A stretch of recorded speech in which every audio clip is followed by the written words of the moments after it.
Hi అండి, అందరు ఎలా ఉన్నారు? నేను చాలా బాగున్నాను. ఈరోజు మా ఇంటి స్టైల్లో దిబ్బ రొట్టె ఎలా చేస్తున్నాను చూసేద్దామండి. ఇది ఇడ్లీ పిండి అండి. నేను ఈ గ్లాస్తో 1 గ్లాస్ మినపప్పు తీసుకున్నాను, 2 గ్లాసులు ఇడ్లీ రవ్వ తీసుకున్నాను. దీంట్లో సాల్ట్ సోడా వేసుకొని పెట్టుకోవాలి. తర్వాత దీంట్లో ఒక 5 పచ్చిమిర్చి సన్నగా చాప్ చేసేయాలి. తర్వాత 4 మీడియం సైజ్ ఉల్లిపాయలు బాగా ఇస్తే బాగుంటుంది అది దిబ్బ రొట్టె.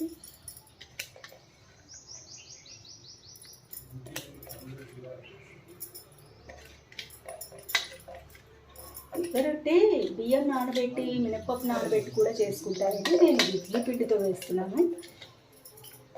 అది నెక్స్ట్ వీడియోలో నేను ఫర్దర్ వీడియోస్లో పెడతాను.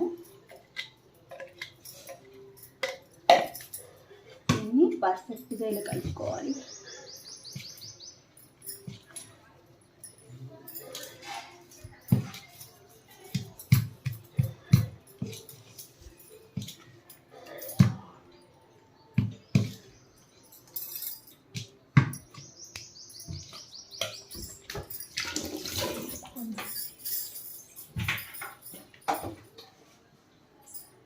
సాల్ట్ వేయాలండి, సరిపడే సాల్ట్ వేసుకోవాలి.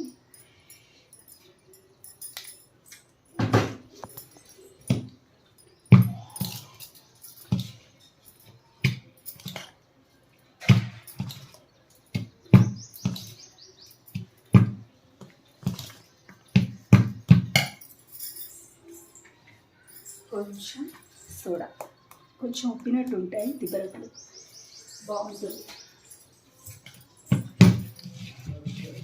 కలపాలి.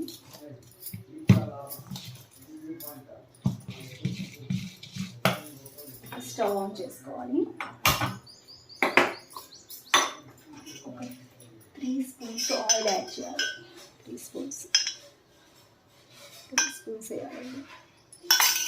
ఆయిల్ బాగా కొంచెం హీట్ ఎక్కాలండి.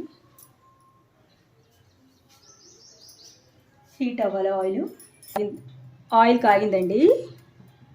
ఇప్పుడు దిబ్బ రొట్టె వేసేసుకుందాం.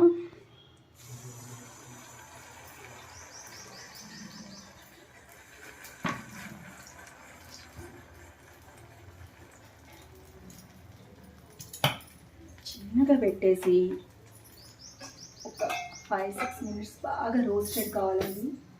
చాలా కొంచెం లేట్ అవుతుంది కాబట్టి.